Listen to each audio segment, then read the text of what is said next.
It's Jeremy Swayman. Well. Let me tell you, that noise that you hear is the sound of the Bruins dropping a big, giant poop in their pants. Yeah, they were not prepared for this. When you hear a player saying, I understand the cap is going up, they're like, oh, No, you don't. No. They figured that out? The business side? Yeah. So straight up leaning into that and being like, I've educated myself. Yeah, you know what I'm setting the goalie market. No, that was like Mookie Betts talk. Yeah, correct. Like, I'm setting the bar. You want uneducated players who are like, just pay me whatever you can right now. That's what you want. The Bruins are in trouble. And you already knew that if you've been listening to Jones and Keefe this week here on WEEI, hashtag Scoops Keefe, setting the dialogue, as it were, on Jeremy Swayman, asking for $10 million. I'll tell you, and great work. This is Mark Lewis, the Shut Up Mark podcast. He's done a few of these. He had Matthew Judon on his show. He's got two guys during contract disputes. Yeah, how'd he work that out? I don't know. But great job by him and Judon. Now, hopefully this doesn't play out the same way Judon did, where a couple days later after that interview, he gets traded out of here. Let me ask you personally, what are you rooting for? Swayman to be on the Bruins, or are you personally rooting that he gets $10 million somewhere? I want him to be on the Bruins for $10 million. No. I'm saying it's either or. He's on the Bruins for less money, I'm sorry, or he's elsewhere for 10. No, get your money. I root for the money. Well, and your report, right, scoop. I'd be rooting. But didn't for the he scoop. without straight up saying I am asking for $10 million? Didn't he confirm the scoop? Does he sound like a guy who's taking a discount? Business, thinking of my family, the goalie market, the cap has gone up. I know my comparables. You know what? Maybe I'm wrong. Maybe Scoops is wrong. Maybe he asked for 12. I can't ruin the goalie market. He's not going to ruin the goalie. Like, that guy didn't ask for $8 million. Nope. There's no way. You can't listen to that and tell me he asked for 8. So if your name is Colby Cohen and you called me out for the $10 million thing, how do you answer that? Yeah. That's Jeremy Swayman's own voice. That's him straight up saying how he's educated himself on the business, goalie market, cap going up. So if the highest paid goaltender is 10.5 right now, second highest is 10 on an average annual value, and the cap is going up, 10. What do you think he would be asking for? I'm like minimum 10. You might be low. I might be low. Yeah. From what I was led to believe. I got to go back. I got to circle back on this. But you might have said it's a number going up. No, I mean, short of him straight up saying, I am with Scoops Keefe, that is as much of a confirmation as you're going to get. I mean, I can't imagine getting more of one. And so, great job by Shut Up Mark. Tremendous job. It's the Shut Up Mark podcast. Yeah. Mark Lewis is cool.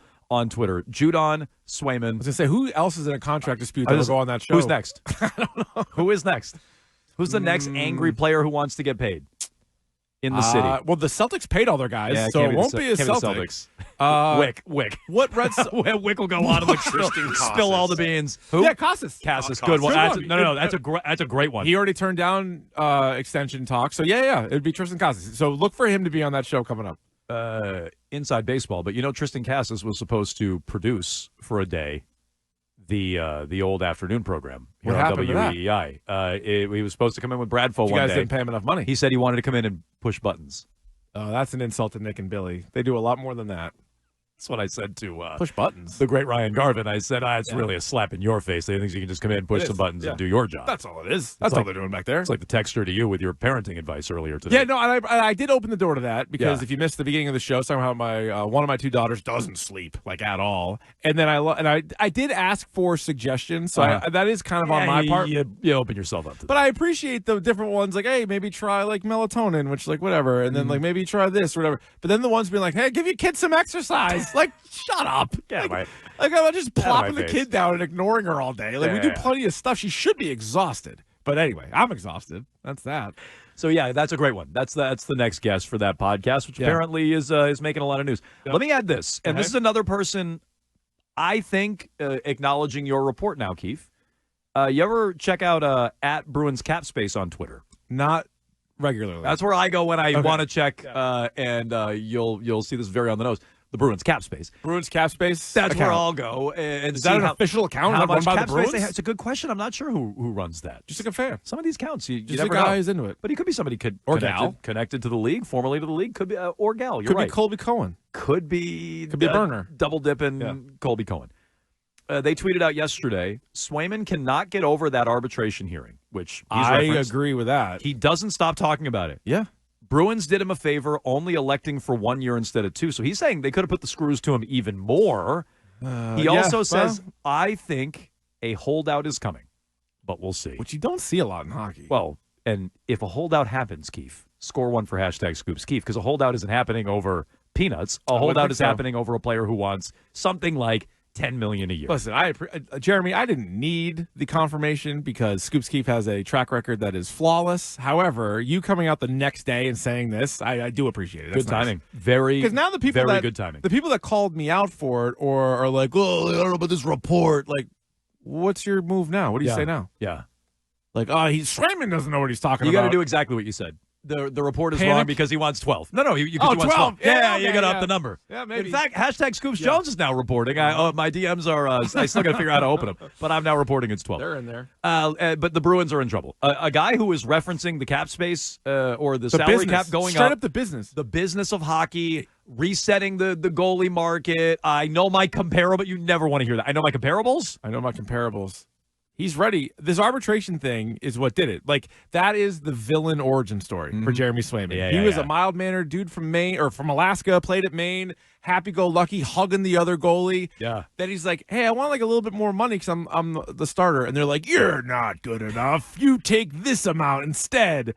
The guy can't stop thinking about it.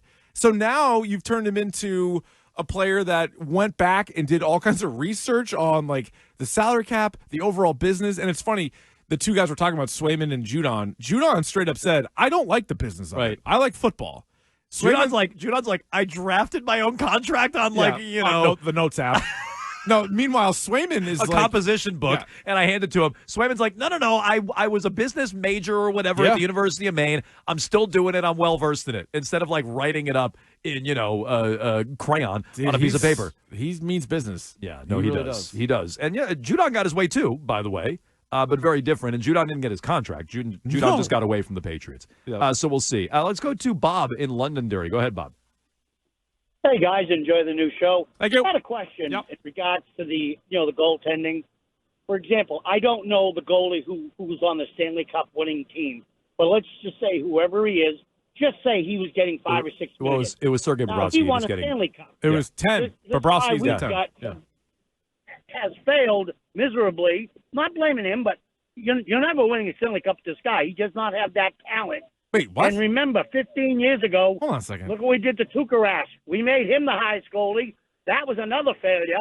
So my only point is, I'm curious of what the winning goalie made compared to this guy. Bob, Bob, if you were listening, it was 10. It was 10. It's what Swayman's asking for. We actually talked about this on Monday. I said he outplayed Bobrovsky in that series. Now, Bobrovsky won the Cup, and Bobrovsky's won a Vezina before, and Bobrovsky has a longer track record.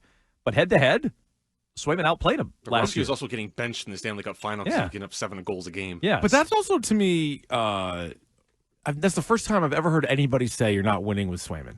By the end of Tuukka's run, more and more people were saying that, and there was obviously more evidence towards it. And whether you were team Tuukka or not, he was just in the league and he had a lot of cracks at it. Swayman's had, 2 playoff series? Well, and you can't win with him? That's crazy to me. So even if it's not just about Swayman, can you win with a highly paid goalie? Well, Florida just did. Tampa's done it multiple times.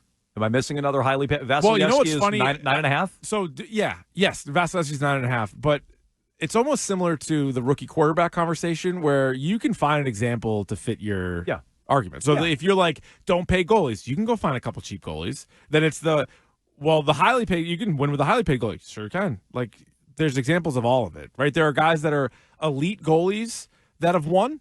There's also guys that are kind of middle-of-the-road goalies that got hot that year and maybe had a wagon of a team, like scored a ton of goals. Yeah. So there's examples of all of it. I prefer to have Jeremy Swayman on the team, especially after you got rid of Olmark. Here's my stance. If a player is good, you can pay him. If they're actually very good and one of the best of their position, you can pay them. Now, if they have a long history of choking, maybe I'll make an exception. But in the meantime, if it's a goalie, if it's a quarterback, if it's a defenseman, if it's a center, if it's a wing, if they're really good, I'll pay them. Jonathan's in Randolph. Go ahead, Jonathan. Hey, guys. What I find genuinely amusing is how the Bruins have basically taught a master class the last few years of how to alienate a top prospect with all the screwing around they did in the playoffs when Tuukka was still here, then the goalie platoon and all that crap. So it's like this is kind of coming home to roost, honestly, that they screwed this up that bad to alienate the player both through what they did on the ice and also through arbitration, that it's like they really should be blaming themselves for a lot of this. So this is a good point. It is. We're talking strictly about arbitration, or we have been anyway, but this is a good point. They, when they brought back Tuukka, it was like, what are they doing? they yanked him around. They didn't give him the start in either of the last 2 postseasons prior to the latest one. Right. So he was backing up Allmark. He had to come in and try to bail out Allmark both times. Yeah. Last year, he started game 1. Allmark got game 2. They weren't even fully committed to him last year. 2 years ago, they played an injured Olmark over Swayman. Right. Remember, Keefe hurt. You're like, well, why didn't you go to the other guy who's also really good? And Tuukka prior to that. So, that's a good point. He's not just pissed at the organization about the salary. He's pissed at how they wouldn't commit to him. They haven't given him the net until now. And now the second they give it to him, they're like, oh, by the way, take a discount. He's like, screw you. Why on earth would I do that now? I know the business. And as Keefe told you on Monday, I want $10 million a year. Plus, So figure that out, Bruins. I think they also had just easier contract negotiations with all the other guys that they wanted and all the guys that they were willing to spend, even call it $7 million a year. $7 million and up. All those guys were like, sure. They all probably could have squeezed out an extra $1 million, but they all loved playing in Boston. They all didn't want to go anywhere. They had a good core together. Bergeron, even Krejci, Chara signed all those deals at the end before he finally left. Pastrnak and McAvoy, I think, could have gotten more money. They also, or at least their agents, know the cap is going up, and they're in the primes of their career. But they all signed relatively, I would say, team-friendly deals. And now you got a guy who doesn't want to do it, and it's like, oh, no. Like, now what do? We don't have a goalie. Not great. It is not. Not great for the Bruins.